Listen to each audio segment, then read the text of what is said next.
অনেক সময় আমাদের কি হয়, একঘেয়েমি রুটি পরোটা খেতে একেবারেই ভালো লাগে না। তখন আপনারা খুব সহজে এই রেসিপিটা বানিয়ে নিতে পারবেন। এই রেসিপিটা খেতে কিন্তু ভীষণ সুন্দর হয়। নমস্কার, আমি দেবশ্রী। আমার চ্যানেল দেবীস ঘরকন্যা উইথ রেসিপির একটা নতুন রেসিপিতে আপনাদের সবাইকে স্বাগত। এই রেসিপিটা বাচ্চা বড় সবাই কিন্তু ভীষণ পছন্দ করবে। তাহলে চলুন দেরি না করে দেখে নেওয়া যাক। এটা বানানোর জন্য এখানে দেখুন একটা বাটিতে আমি নিয়ে নেব 1 কাপ ময়দা। এর মধ্যে দিয়ে দেব স্বাদ অনুযায়ী লবণ, আর দিয়ে দেব কিছুটা সাদা তেল।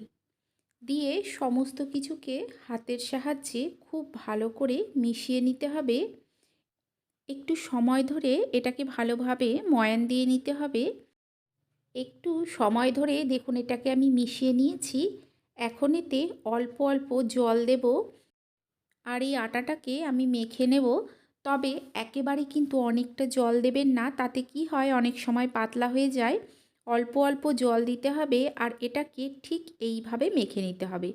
ঠিক যেই রকম আমরা রুটির আটা মাখি সেই রকমভাবেই মেখে নিতে হবে। দেখুন এটা আমি মেখে নিয়েছি। এখন এটাকে ঢেকে আমি আধ ঘন্টার মতো রেখে দেবো। আধ ঘন্টা পর আমি এর থেকে দেখুন ছোট ছোট লেচি করে নিয়েছি। ঠিক যেই রকম লুচির লেচি হয় সেই সাইজের করেই করে নিতে হবে।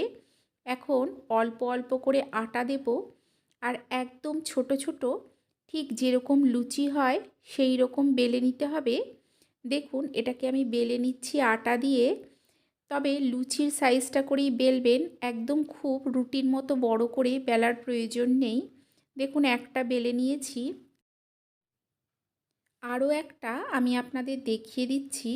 দেখুন আরও একটা কি ঠিক একই রকমভাবে অল্প অল্প আটা দিতে হবে, আর ঘুরিয়ে ঘুরিয়ে ঠিক এইভাবে গোল করে বেলে নিতে হবে। এইভাবে আমি সমস্ত লেচিগুলোকেই বেলে নেব। সমস্ত লেচিগুলোকে বেলে রেডি করে নেব। দেখুন এখানে আমি সমস্ত লেচিগুলোই বেলে রেডি করে নিয়েছি। আর এদিকে একটা কড়াইতে আমি আগের থেকে কিছুটা জল গরম বসিয়ে এর ওপর ঠিক এই রকম একটা ছিদ্রযুক্ত পাত্র বসিয়ে তাতে কিছুটা সাদা তেল ব্রাশ করে দিচ্ছি। অল্প কিছুটা সাদা তেল ব্রাশ করে দিতে হবে, তবে সর্ষের তেলটা দেবেন না, সাদা তেলটাই দেবেন। এখন একটা একটা করে যেগুলো আমি বানিয়ে রেখেছিলাম সেগুলো দিয়ে দেব। তবে সবগুলো একসঙ্গে যেহেতু আটবে না, আমি তিনটে তিনটে করে দেব। দিয়ে ঢাকা দিয়ে এটাকে আমি 2 থেকে 3 মিনিটের মতো হতে দেব। 3 মিনিট পর দেখুন আমি তুলে নিচ্ছি। এটা তৈরি হতে কিন্তু এর থেকে বেশি সময় লাগে না। এগুলোকে তুলে নিয়ে আমি কিছুটা ঠান্ডা করে নেব। সমস্ত এগুলোকে তুলে নিয়ে আমি বাদবাকিগুলো একই রকমভাবে তৈরি করে নেব। তৈরি করে আমি ঠান্ডা করে নেব। ততক্ষণ অন্যদিকে এখানে দেখুন আমি নিয়ে নিয়েছি একটা পেঁয়াজ। এটা বানানোর জন্য আমার একটাই বড় সাইজের পেঁয়াজের প্রয়োজন হবে। বেশি পরিমাণে বানালে আপনারা পেঁয়াজের পরিমাণটা বাড়িয়ে নিতে পারেন। পেঁয়াজটাকে ঠিক এই রকমভাবে লম্বা লম্বা একদম সরু করে কেটে নিতে হবে। এই রেসিপিটা খেতে এতটাই সুন্দর হয়, বাচ্চা বড় সবাই কিন্তু ভীষণ পছন্দ করবে। অনেক সময় কি হয়, আমাদের একঘেয়েমি রুটি পরোটা খেতে একেবারেই ভালো লাগে না। তখন যদি এইভাবে বানিয়ে নেওয়া যায় তাহলে সবারই কিন্তু খেতে ভালো লাগবে। দেখুন পেঁয়াজগুলোকে কেটে নিয়েছি। এখন যে সমস্ত লুচির মতো এই রুটিগুলোকে আমি তৈরি করে নিয়েছিলাম সেগুলোকে আমি কেটে নিচ্ছি। আমি দু রকমভাবে আপনাদের কাটা দেখিয়ে দিচ্ছি। একটা আপনারা সমস্ত লুচিগুলোকে একসঙ্গে নিয়ে এইভাবে কেটে নিতে পারেন। আরেক রকম হচ্ছে এটাকে আমি 2-3টে করে একসঙ্গে নিয়ে নেব।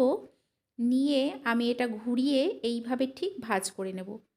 ভাঁজ করে নিয়ে এটাকে একটা ছুরির সাহায্যে কেটে নিতে হবে। যতটা সম্ভব পাতলা করে কাটার চেষ্টা করবেন। পাতলা করে কাটলে এটা রান্না হওয়ার পর খেতে বেশি ভালো লাগে। আমি যতটা সম্ভব পাতলা করে এগুলোকে ঠিক এইভাবে কেটে নিচ্ছি। দেখুন এগুলো আমি কেটে নিয়েছি। বাদবাকি যে 3টে আছে সেগুলোকেও কেটে নেব। এখানে দেখুন একটা কড়াইতে আমি দিয়ে দিলাম কিছুটা সাদা তেল। তেলটা গরম হয়ে গেলে এখানে দিচ্ছি গাজর আর দেব আলু। তবে আপনারা আপনাদের পছন্দ অনুযায়ী সবজি কিন্তু ব্যবহার করতে পারেন।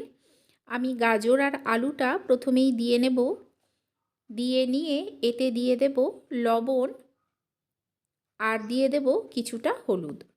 লবণ আর হলুদ দিয়ে প্রথমেই গাজরটা আর আলুটাকে ভালো করে মিশিয়ে নিতে হবে। মিশিয়ে নিয়ে গ্যাসের ফ্লেমটাকে লো টু মিডিয়ামে করে এটাকে আমি অল্প কিছুক্ষণ ভেজে নেব। দেখুন এটাকে ঠিক এইভাবে ভেজে নিতে হবে। অল্প কিছুক্ষণ ভেজে নিয়ে এতে দিয়ে দেব আমি যে পেঁয়াজটা কেটে রেখেছিলাম সেই পেঁয়াজটা। সমস্ত পেঁয়াজটাকে দিয়ে আলু আর গাজরের সঙ্গে মিশিয়ে আরও কিছুক্ষণ এটাকে ভেজে নিতে হবে, যতক্ষণ না আলুটা আর গাজরটা ভাজতে ভাজতে ভালো মতো সেদ্ধ হয়ে যাচ্ছে। তবে এটা ভাজার সময় গ্যাসের ফ্লেমটা লো টু মিডিয়ামে রেখে ভাজবেন, ভাজাটা ভালো হবে।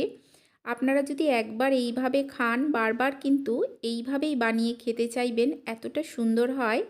এখন এতে দিয়ে দেব আমি যে রুটি কিংবা লুচিগুলোকে আমি সরু সরু করে কেটে রেখেছিলাম সেইগুলো। সমস্ত এগুলোকে দিয়ে নেব। দিয়ে নিয়ে এই গাজর আর আলুর সঙ্গে খুব ভালো করে মিশিয়ে আরও কিছুক্ষণ ভেজে নিতে হবে।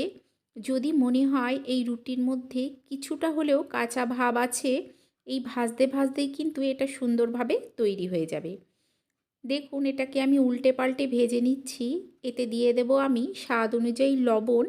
লবণটা আপনারা আপনাদের স্বাদ অনুযায়ী দেবেন। আপনাদের যদি এই রেসিপিটা ভালো লেগে থাকে লাইক করে দেবেন, শেয়ার করে দেবেন, কমেন্ট করে জানাবেন যে কেমন লাগলো। আর চ্যানেলটাকে অবশ্যই সাবস্ক্রাইব করে দিয়ে পাশে থাকা বেল আইকনটা প্রেস করে দেবেন, যাতে নতুন কোনো ভিডিও দিলেই সবার আগে আপনার কাছে পৌঁছে যায়। আর যদি আপনারা ফেসবুক থেকে দেখেন তাহলে অবশ্যই চ্যানেলটাকে ফলো করে নেবেন। দেখুন একটু সময় ধরে আমি এটাকে ভেজে নিয়েছি। এখন এতে দিয়ে দেব 2 চামচের মতো টমেটো সস আর দিয়ে দেব এখানে 1 চামচ সয়া সস।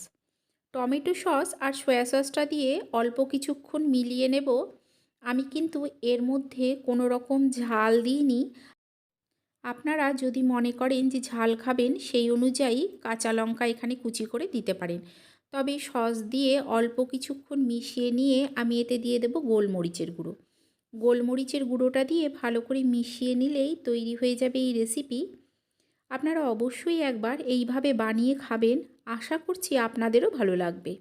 তাহলে চলুন আপনাদের সঙ্গে দেখা হচ্ছে আরও একটা নতুন ভিডিও নিয়ে।